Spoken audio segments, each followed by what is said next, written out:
Welcome to the Crime Redefined podcast, produced by Zero Cliff Media. Coming to you from the US Bank Tower, high above downtown Los Angeles. In our podcast, we drill deep into forensics and criminal investigation from the viewpoint of the defense, as well as explore the intersection of the media and the justice system. Hey, Crime Redefined listeners. We hope you enjoyed part one of that fascinating interview with Martín Flores. We're now presenting part two, and at the end, as we always do, Dion and I will give our breakdown of the entire interview. So enjoy, and thank you so much for listening. I want to do a little bit of gang 101 for our listeners here again. And I want to start maybe perhaps at the top. Let's talk about the Mexican Mafia and exactly what they are, how they started, and what they control and what they do. Fact from fiction. Right. So, first of all, the Mexican Mafia is a prison gang. There's a lot of misconceptions. People think Mexican Mafia, they think all Mexican gangs fall under the Mexican Mafia. They think Mexican Mafia controls all gangs in Mexico, in the United States, and so forth.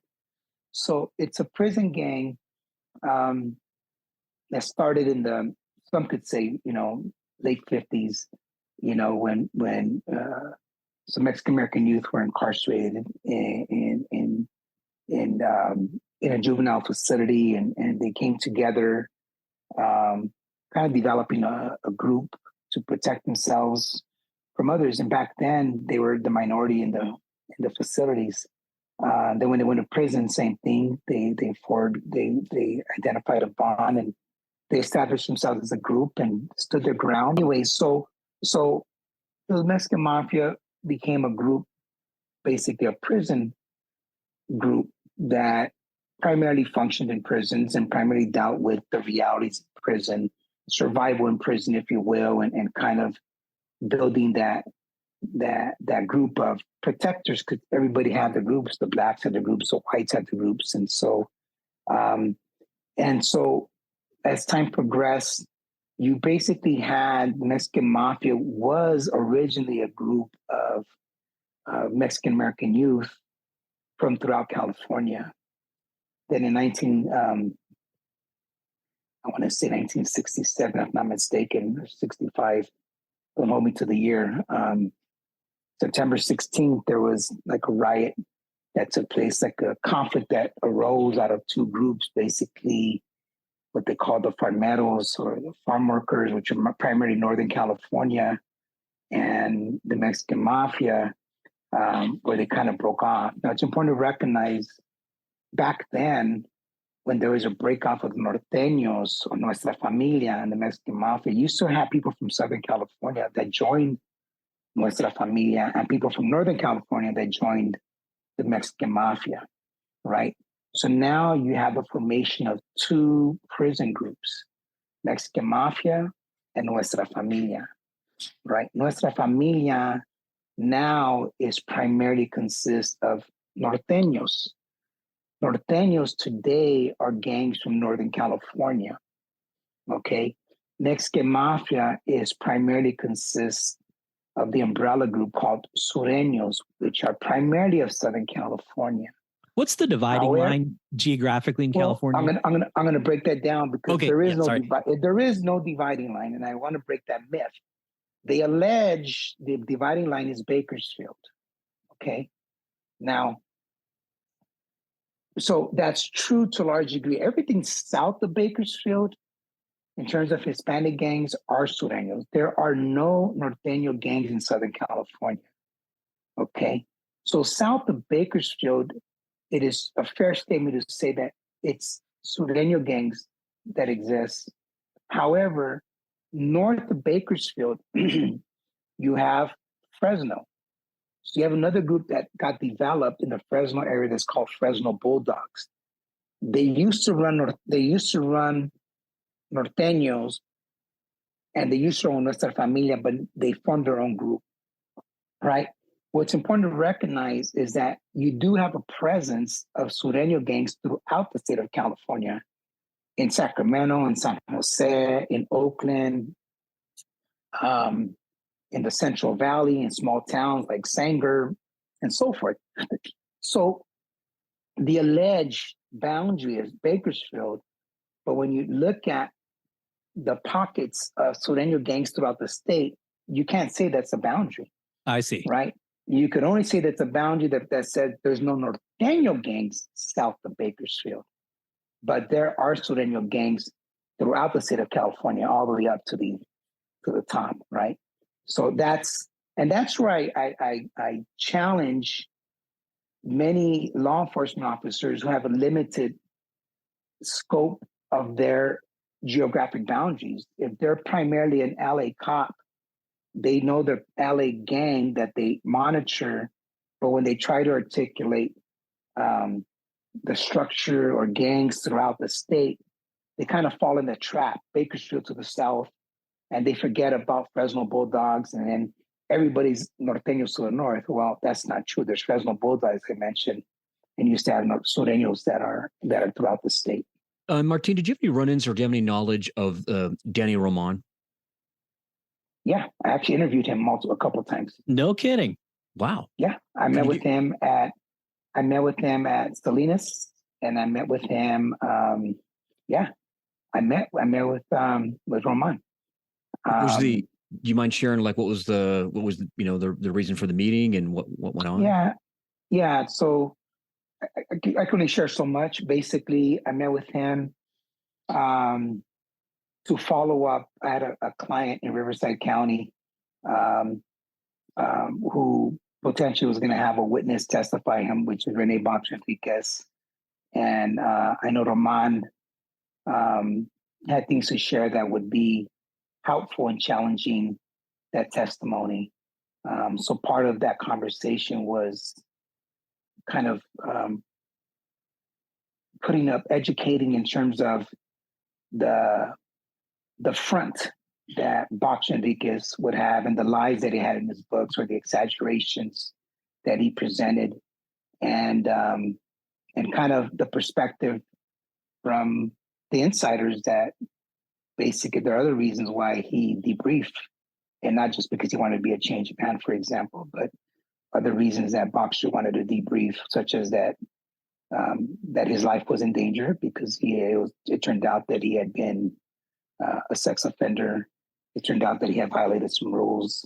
And so I think it was catching up. But from what I understand, again, I wasn't there. Can speak to what generally was conveyed, that basically that what he portrayed in the book was not an accurate representation of the people he mentioned. It was not an accurate representation of what he had portrayed himself to, had, chose as a reason to be a changed man, So that was generally the one of the purposes of meeting with him and other members. I've been to Pelican Bay and I've interviewed other members, won't probably speak too much of them, what I'm saying? But understood. Got it. No, you need to say more. Yeah, we're only asking you actually, Martin, because we happen to we've done some studying on the whole, what you might call the Roman Empire and his daughter and all that. So we're just kind of curious if you were involved in that at all. Spoke. No, I never worked this case, but we did have a conversation about his daughter, what I'm saying? And so he opened up in a personal basis, and it's the interaction was positive with him, right? I was received well, and the conversation I thought flowed, and it's tragic that he got killed, and I don't know details of those exact dynamics, but I want to say my interaction with him was awareness. I didn't feel that he crossed any lines. I didn't feel that he violated any of the internal rules. I felt that it was educational, what was factual to members, to people who knew about Enriquez and saw how things were just exaggerated or misportrayed from Box Enriquez to give this impression to a jury or to law enforcement. And they had a different perspective, and I thought that, that he definitely, he gave me what he could without violating their rules, at the same time, sufficient to understand how the defense could challenge this potential witness. Of course. I'm hoping these questions aren't going to get you any more trouble, but I'm also just interested in MS-13 and again, kind of a fact or fiction type thing. What exactly are they, and are they really the threat to the U.S. that the media portrays them to be? Sure. So I've done a lot of MS-13 cases, and just like most of the gang cases, you have a spectrum of young people that are involved. You have some that are hardcore and notorious killers, and you have some that are individuals caught up in the web of being at the wrong place, wrong time, or being recently in the country, hanging out with people they could relate to and having a social relationship, let's just say play soccer or school, and not realize getting caught up in bigger picture actions, right? So for example, had a youngster who would play soccer with the guy, and then they would go eat at a taco truck, and their friend told him, "Hey, get whatever you want." So order a burrito, order some food. Well, it turns out that the guy from MS that he was with was actually extorting the taco truck. So this kid got caught up for extortion because he went to the taco truck and ordered himself a burrito, and his homie said, "Get what you want, no big deal," not knowing that the taco truck was being taxed, right? So when it comes to MS, it's important to recognize that Mara Salvatrucha was established in Los Angeles, right? Well, there's different stories, and I think it's important to be open-minded to multiple stories. There's stories that there was a presence of MS in El Salvador, but it wasn't MS. So there was kind of like a presence of like a gang-like presence in El Salvador prior to the establishment of MS, but it was never MS in El Salvador until it happened in Los Angeles. So in the 80s, when you had a lot of migration from El Salvador due to the Civil War, it brought adults and children, especially to the LA downtown Pico Union area. And so a lot of youngsters growing up got sucked into their environments, right? Their environments could have been the local gangs that existed. It could have been Clanton, 18th Street, Temple Street. So you had some Salvadorians, recent immigrants that may have joined those local gangs, and you had Salvadorians that were a unified front that had to face those different gangs, right? And so the story is that they formed a group initially to protect themselves from these primarily Mexican-American youth gangs that exist in the area that would take advantage of punk them or whatever they would do. And so they formed a group. The group was primarily into like rock music, so they would use the horns because that's how you rock that kind of music, right? So that was a part maybe of the devil horn hand signal. No, devil horn. The devil horn hand signal originally is more just for the hard rock music. Right. It was more for Slayer and all that. People would do it. So Ronnie James Dio. Yeah. So that sign was originally motivated by the music that they attracted themselves to. Interesting. And so as it became a gang, they maintained that sign, and now the horn is symbolic for MS, right? And different translations of devil horns, whatever you want to call it, right? So MS became when they formed as a gang. I grew up in that era when they formed as a gang. I remember as a youngster, like, again, having that awareness of your environment, right? So we go to Tommy's in Rampart, and it's like, fuck, we love Tommy's, but it's risky because MSs are crazy motherfuckers. They were known to, like, man, have machetes or shoot people, shit that was kind of a little bit beyond the bar. Yeah, that burger better be good. Street gang. Yeah, but add extra chilies and cheese and pickles, please. You know what I'm saying? Right, get the whole works. get it before I don't make it. But so growing up, MS did build the reputation of being violent, and part of the reasoning some people say is because they were already exposed to violence in El Salvador during the Civil War. They've seen the violence, right, as kids. Yeah, and so to perpetrate that violence, it was for some. And again, it's important when we talk about gangs that not to paint them all with the same brush, and they're all the violent people, and they're all going to do the ultimate worst, because there were some MS gang members that did commit those extreme violence acts and so forth. But not to say that every MS gang member had the same profile, right? But generally speaking, as a gang, they became a very reputable gang, 80s, 90s, and naturally then you fast forward to the 90s, now you're having deportations of individuals going back to all countries, to Mexico, El Salvador, Honduras, Guatemala. And these are people from different gangs. Remember, some of the initial Salvadorians that came joined other gangs. They joined Temple Street, they joined 18th Street, they joined Canton. They joined a lot of those local gangs in the Pico Union, Westlake area, if you will, right?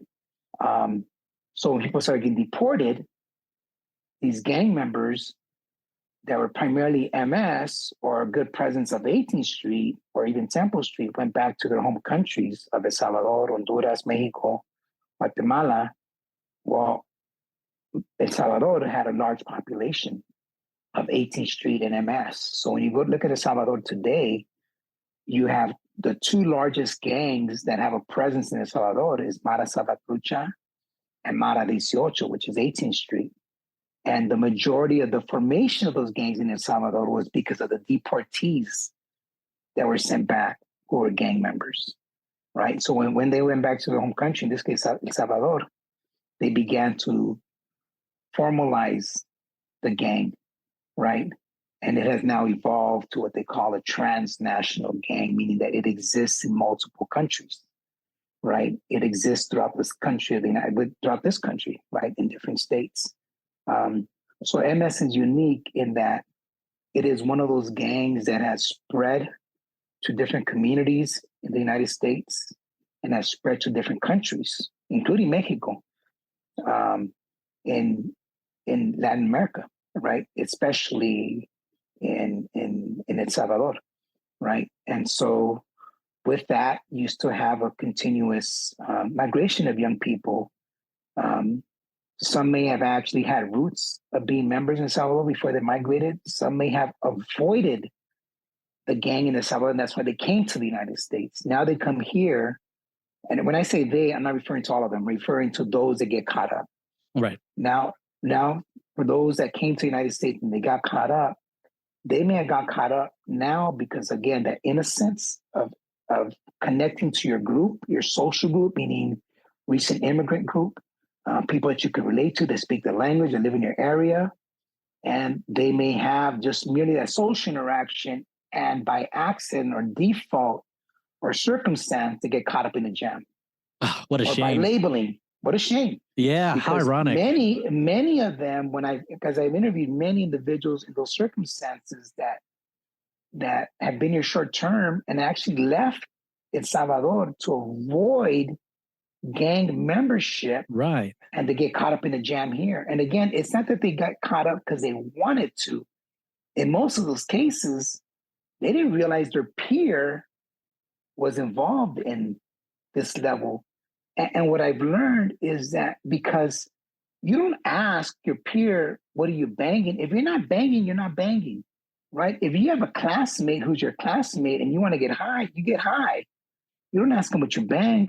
If you got a soccer mate that you go play soccer on the weekend, you play soccer with them. You're not asking what do you bang, right? Unless they're showing their tattoo. So you don't really question these things, right? And so sometimes you end up, I got cases where people end up going, thinking they're going to beat up somebody, and next time someone gets killed. Like, fuck, I was just here because I thought we were going to check this dude because he's an idiot. It turns out one of the persons in the group was an MS member, legit.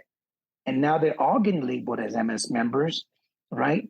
And now this was an MS crime, when in reality, it might have originated as just a personal beef.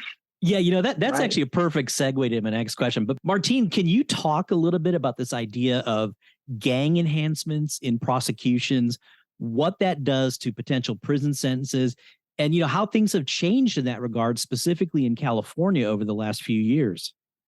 Sure. So gang enhancement has been a tool that was, I believe, implemented to address the gang violence that was taking place in the 80s and 90s. Because it was a war zone. LA was a war zone. Actually, throughout the country, you had people would describe it as war zones and gang activity. And I think the initial goal was to have this tool where basically somebody commits a crime, they had a gang enhancement that would deter people from wanting to commit these crimes. And so I'm sure it would deter someone like you and me who never want to get in trouble, right?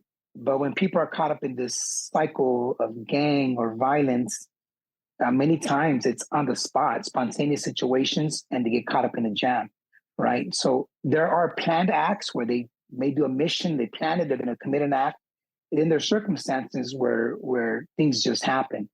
Anyway, these gang enhancements became a tool with a very wide net. What I mean by that is instead of focusing on truly hardcore issues, hardcore gang crimes, and it became a way of labeling people. So now young people that grew up in these neighborhoods, I grown up in the era of the time the gang enhancements were kicking in. I would have been labeled as a gang member, a gang associate, because I lived in the gang area. I had friends who were gang members. I was, wore clothing that may have appeared because the way you dress, it's up to older to judge you whether it's gang attire or not. You could wear skating clothes or tight clothes, or you could be gang attire, right? So I would easily fit the file, right? So now what you had is young people stopped by law enforcement. They were labeled FI cards, foot identification cards. And they were said, oh, you're in this area, you're a member. And many times I had it right and many times I had it wrong, right? And so fast forward, this young person gets in a jam where now they are in a fight at a bar, or they shot somebody, or they stabbed somebody, or they robbed, they committed a crime. And now they look at the FI cards as a tool of identifying gang membership or association. Now these gang enhancements, the person would do time for their alleged crime, plus another 10 years or life, depending on what type of crime it was, with the gang enhancement, right? And so now what you're having in the 2000s is mass incarceration is taking place because of this new law. These gang enhancements basically were sending people to prison for life, 50 to life, life sentences, right? What may have been a 20-year sentence, now it's a life sentence. And there is basically, right? And these prisons are getting larger. These prisons are getting overflown. And now they're sending people to Mississippi and other states to deal with this population. And so for many years. Or sorry to interrupt, but, and maybe also forcing bad plea deals as well. Absolutely. Absolutely. So you see your friends going down on these gang enhancements and deal. The chances against you just based on the portrayal is that you're going to go down because now you have this gang thing hanging over your head. So you're absolutely right. So many people, you're right, took deals and were sentenced to so many years, and they realized that these gang enhancements were really targeting Black and brown young people. It wasn't about Asians or whites or any other groups. The majority of people impacted by gang enhancements happened to be Black and brown, right? I think the number was something like 98% or 99% of the cases primarily involve Black and brown youth. So there's been efforts to change that. Some counties have made those efforts. LA County is one where they began at some point to get rid of the gang enhancement or begin to minimize the implementation of gang enhancement, because even when it was publicly said that no longer gang enhancements, there are still cases out there where gang enhancements were still being held gang enhancements. However, the state of California has not fully changed. There are still many counties in California that still fully implement the gang enhancements. So the gang enhancement is well and alive in California. It's less alive in LA, but there's been other laws that have been implemented to try to address that gap where people are being overly prosecuted or racially prosecuted, if you will, in the sense of the type of time that certain populations are getting, right? So the new law that came in, it's AB 33, right? Which now they're supposed to prove the crime. And if proving the crime, if there's a gang enhancement, then they prove the gang enhancement. Before this law, they bring all the gang evidence in before even introduce the crime. here's the main name of the gang. Here are photos of the gang. Here are crimes of the gang. By then, the person's guilty without even introducing the evidence. Yeah, of right. the What does the crime. jury do with that? Right. So by then, we don't want these bad people out here. So guilty. Yeah, if they didn't do this, they must have done something else. So they must have have done something, right? Yeah, absolutely. So with the new law, AB 333, now they got to prove the crime, and then if proven guilty, they prove the gang enhancement. But I've noticed that prosecutors are very creative, and so they still bring in gang evidence by saying motive, right? So it's supposed to be a new law to balance those scales and kind of make it more fair, so people if they get convicted of the charges, and if found guilty, if they get convicted of the gang enhancement, it goes through. But I've seen many cases now where, Your Honor, we're bringing in evidence, gang evidence, because it's motive, and sometimes it's totally warranted, and sometimes it's not. So we're kind of made progress in the sense that it seems to have been, the scales have been somewhat balanced to give people a fair shake of their case and the facts of the case. But it seems like creative prosecutors have found a way through motive to still bring in gang evidence in prior to convicting somebody on the actual charges. Yeah, I guess you could call that being creative or disingenuous, depending on how whatever. you look at it. Right. Hey, Martin, what's your general opinion of the expertise of law enforcement gang experts? Well, I think many of them, most people I've come across are knowledgeable in their field, knowledgeable in their particular street gang, because in most cases, they patrol that area, right? And I've seen people that are more knowledgeable than others. I see some where I'm saying, you've been there for 10 years and you don't know who the gang leader is? How is it possible? You've been there for 10 years and you haven't been able to interrupt the operation? How is it possible, right? So some of them, I think, I totally respect because they've done their homework. They're truly in the trenches. They know the people. They've done their job. Others have been blessed with the title of gang experts because they wear the uniform, right?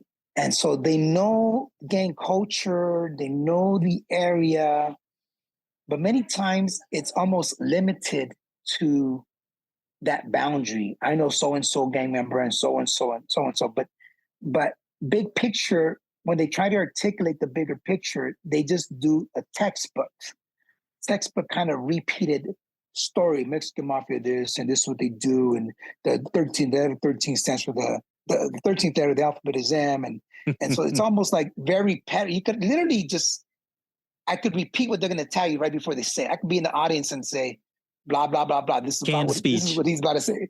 Right, absolutely, right? So I wanted to answer your question, as there's some that I totally respect because they truly are knowledgeable in and out, of the multiple aspects of this thing called gang culture, not just your street level, county politics, state prison politics, big picture, right? So, and then there's others that I just say, man, this dude he's got a uniform. He went through academy, and truly he's given more credit, or she's given more credit than they deserve, right? Like he technically knows more than a layperson, but the knowledge is not that deep. It's not deep, right? And then someone like myself, who's not law enforcement, really has to make an effort to educate the jury and justify who I am and try to explain. And then I'm questioned, well, you don't patrol these streets, and no, I don't. And you don't write search warrants, no, I don't. And you don't arrest. And so it's kind of like only those people are the ones that can be considered experts, those that patrol the streets and write search warrants. And we got to recognize that there are true gang experts throughout the spectrum of our community, from people that are involved in social work, professors doing research, people that have personal family experiences, youngsters who are caught up in the streets. Right. People like myself who've been doing heavy work in the community. By no means do I think that I know everything. There's so much that I'm still learning, but I know a lot of the dynamics because of what I've been exposed to, from the LA area to the rural communities to the suburbs, and the different dynamics that exist in the prison politics, county jail politics in different counties. the juvenile halls, juvenile camps. So my exposure to being in these different environments have provided me a wealth of understanding. The number of people that I've sat down and interviewed for hours and learned from their stories gives me a sense of understanding, right? But I'm in a position where it's an uphill battle because I'm gonna wear a badge. And so the impression is that you are not as qualified as Mr. Badge over here. Right. There's And like I knowing said, it, and then there's yeah, knowing it. Right. right. And don't get me wrong, there are some Mr. Badges that are excellent. They know their shit, be honest, understand, they'll break it down. And in those cases, I don't testify because I agree. Yeah. I Right. agree with what he said. It's when they want to manipulate and try to reinterpret stuff and try to, change the name of the game where I would, hey, no, that's a lie. That's not accurate. That's not the way it works. Like, so it depends what I'm up against that I may consider say, you know what, this is a case you testify to because what that officer said is not consistent with what I gotta say. Or sometimes it's like I said, sometimes it's very consistent or close to it. It's not even worth testifying because what I have to offer is not going to change that needle too much. It's pretty much along the same lines. I was going to say, let's stay with this and talk to us what exactly your role and kind of like what a day in the life looks like as a gang expert in the criminal justice system. Sure. Well, in my capacity, one of my primary roles would be to consult with an attorney. For some attorneys, they're new to the game of gangs and gang cases. So it's really just kind of taking the time to educate those introductory attorneys that are sit them down, coach them up, so to speak. The first gang cases, what to expect, and just kind of walk through that process. There's other attorneys that are very experienced and have gang cases, and they may need a particular articulation of an area, tattoo, interpretation tattoos, gang boundaries, rivalries, politics that exist, right? And so the next level would be to learn about the client, learn that story, learn that history, learn about the case. So assessing the case. I tell attorneys now, give me everything you got. I don't want to be unprepared. I don't want to be undermined. I don't want to be questioned about something because I did not read that report, because I did not watch that video, right? Or listen to that wiretap, right? So now I ask attorneys, give me those police reports, give me those gang intelligence, give me anything that's relevant. I want to listen to that proffer from the co-defendant. I want to listen to those jail calls because it's important that I get a more comprehensive understanding. You're never going to get the full picture. Nobody will, not their law enforcement gang cop or someone like myself, because there's always pieces missing. But at least I have a much more comprehensive understanding of a case. I've seen cases where a gang cop just walks up and just starts shooting off the hip and saying, well, this is a gang case because of this and that. Wait a minute, did you read any reports? Did you realize that this person has been in protective custody in his last incarceration? Did you realize that this person is no longer accepted by the gang? Did you realize? There's many things that people need to consider. And sometimes just the same generic BS is thrown out there and that is bought, right? And so part of my job is to analyze that and see where there's consistencies or inconsistencies. And if there are sufficient inconsistencies where it may make a difference, then attorney and I will decide this may be a case to testify. Sometimes those inconsistencies don't make much of a difference. So we'll agree that it's not the best time. And sometimes I'll just sit and observe trials, and I would help the attorneys with giving them questions to ask. Things that I may catch, they may not, right? Well, Martin, I know you've got a lot of interesting cases and some high profile cases. And actually, sometimes you and I are on the same case. Right. Can you give us a couple examples where, your expertise really profounded the impact of the results of a criminal trial? I'm going to say there's been a few, right? And quite a few of them where we've had some circumstances where the defendant was found not guilty or the individual was found that the gang enhancement was found not true, right? Well, there's different ones. I think of an example of a kid who was on Main Street, and They were hanging out with some girls. They're from a different gang, and there was friends from other gangs in this vehicle. So this wasn't really about a particular gang. This was basically people from different neighborhoods that got together to get high, fuck around, cruise around, and they end up in another part of town where there's people or someone from 18th Street, and someone in the vehicle shoots at the person and kills them, and then they're trying to make this a gang case, in particular to the gang that my client was from, which was Diamond Street. And first of all, the sense when you have people in the vehicle from who would be considered from different gangs, you wouldn't go on a mission with different gang members who do not have a traditional record of doing that, right? So there are some cases where these two gangs get together, they commit these crimes, and I would say, well, in that circumstance, maybe it's true. But in this case, the evidence showed that, at least the evidence so I saw showed that these people were kind of more in a social capacity, getting high, drinking, and somebody in the vehicle was shot. And conveniently, the females pointed the finger at my guy, and it turned out that the evidence kind of showed more that maybe one of these females was more involved because she had more motive, right? And so part of my job was really to educate the jury of the inconsistent statements that were being given, right? About gang boundaries, about rivalries, right? For example, there was no documented rivalries in a long time or history between Diamond Street and 18th Street, for example, having a war going on, conflict, especially during this time frame. And so just kind of putting that history in perspective, articulating social media text messages and videos and photos and educating the jury about what that meant, right? And that's all I could do. I'm not there to necessarily to get a not guilty or found not true. I'm there to provide information that a jury could work with, and that they, along with everything else in that trial, along with the articulation of the attorney's representation of the case, along with other witnesses, that the jury can make a better decision. But when I think about that case, I say, wow, had someone like myself not stepped in, they would have bought the sole narrative that was presented to them by the prosecution. Yeah. Which is that this is what this gang does. All they got to do is say it. A gang cop could say, well, 18th Street and Diamond Street, and no one, they're not held accountable to the word. We are, as defense experts, because our paperwork follows us. You know what I'm saying? I can't say one story today and change it tomorrow. It needs to be consistent. Right.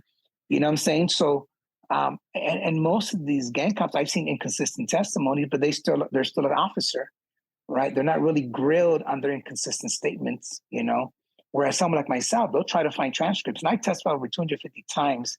And thank God, the discrepancies are so minimal. It's like, well, you said this.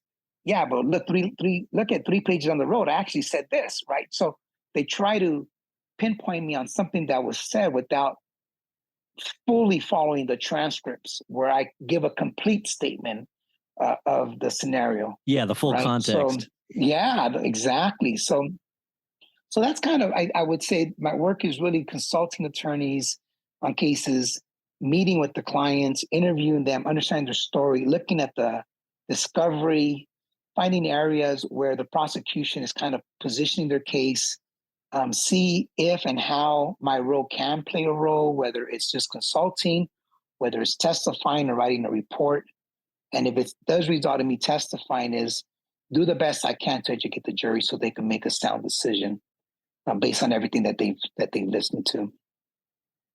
Martin, I recall some years ago that one of our colleagues, who's also a gang expert, had a situation. I don't really know all the details, but long story short, I believe law enforcement actually searched his office, went through some of his records under this premise that somehow they thought he was involved in some criminal activity just because of the people that he was studying and interviewing.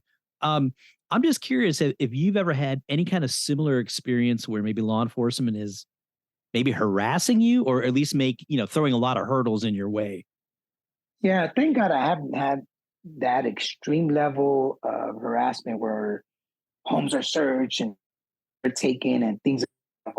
I've always had this sense of the same cautionary growing up, right? Knowing where you're at, watching your back, a cautionary, in this field, because I'm dealing with cases where the prosecution and law enforcement has worked months or years preparing for those cases. And then here I am saying, no, you've got it wrong. Here I am challenging their narrative. So I many times have felt the risk of prosecutors wanting to go after me beyond the scope, right? Or the risk of detectives or law enforcement wanting to go after me. I've never had the direct hit like that, but I've always been cautious of that, especially when I felt that what I have conveyed in testimony may have seriously challenged their evidence and may have thrown a wrench in their case, right? Because at the end of the day, they're human beings, and it almost seems like all the work that they do is because they want to get a conviction, right?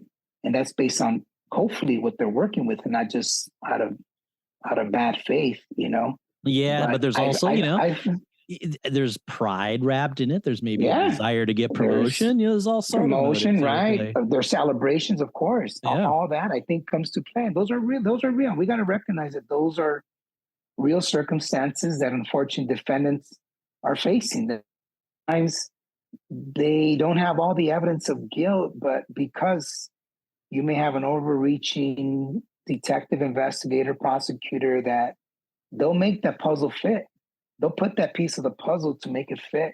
Even if they got to squeeze it and, cut the edges, move the edges, they'll make it fit.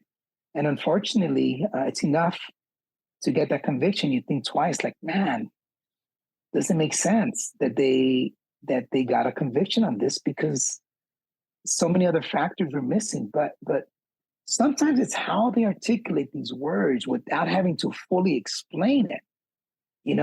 For example, a generic statement, Diamond Street and 18th Street are rivals. Well, technically, yeah, because most gangs are rivals to each other, right? But they're not everyday rivals. You're not going to find 18th Street looking for Diamond Street on a daily basis or vice versa because they're a distance, right? Especially now, there's 18th Street near Diamond Street in the downtown area, but not in the west side. They're not, this incident happened in the west side, for example, like 8 miles away from Diamond Street. That does not exist at 18th Street, right? So technically a cop saying the rivals is true, but it's not the full factual truth. And so you got to be able to explain that 8 miles away is far in gang culture. It's almost unlikely that these two gangs would even interact, right? So those are the detailed pieces that someone like myself must articulate and hopefully put that in perspective, and the jury not to just run that they're rivals because they're gangs. Well, Martin, my friend, you brought it today. Thank you so much for the fascinating discussion. We really appreciate you being generous with your time. Absolutely. Thank you both. I appreciate the opportunity. I hope that this hits people. Hopefully it educates people. Hopefully it motivates people to make themselves available. You know what I'm saying? Because I do believe, just like that one kid who was not the strongest academically kid, was one of my best tutors. I feel that each of us could be that best tutor, right? In the capacity that we play, whether we're advocates, policymaker advocates, churchgoers, community goers, coaches, concern for our community, that we could be that kid who with our little power, with our little will, that we could be effective. So thank you again for that opportunity. Hey, Dion, before I get your take on that intense journey into the center of gang culture, I think we better clarify something for our listeners that we just sort of dropped in there without a reference. And that is, we're talking about Danny Popeye Roman. He was a Mexican Mafia member who continued to run a crime syndicate for many years from behind bars. And the way he did this is that his daughter served as a surrogate, and she ran her organization out of a South Central LA butcher shop.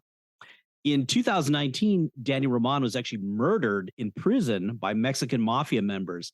And, interestingly enough, his grandson is an actor who actually co-starred with Shia LaBeouf in a movie called The Tax Collector. So with that said, Dion, give me your thoughts on that wild ride that Martin took us on. It was Mehul. It was definitely a wild ride, and I kind of had a feeling that Martin might have had some kind of contact with Danny Popeye Roman. Yeah. So there's no surprise there, and I thought it was interesting that he didn't give us a ton of information, hedged his bet a little bit. I probably smart man. I would do the same thing. But I think if I were to sum up our interview with him, I think it would be one word, and that would be honesty. That was probably the most sincere and honest look inside this culture 360 degrees, without a doubt. Yeah, for sure. I was speaking to another gang expert at the jail one time, and he was kind of explaining, this idea of gang enhancements. And my experience is that they just seem to throw that on every case. And, as Martin kind of said, you could, if you wanted to create a narrative, you could paint anybody as a gang member. But in terms of an enhancement, it was once explained to me this way. Let's say you have two male gang members in the same gang. One of them basically has an affair with the other one's girlfriend. So there's cheating. The one who's cheated on kills the other gang member. Is that murder really gang related?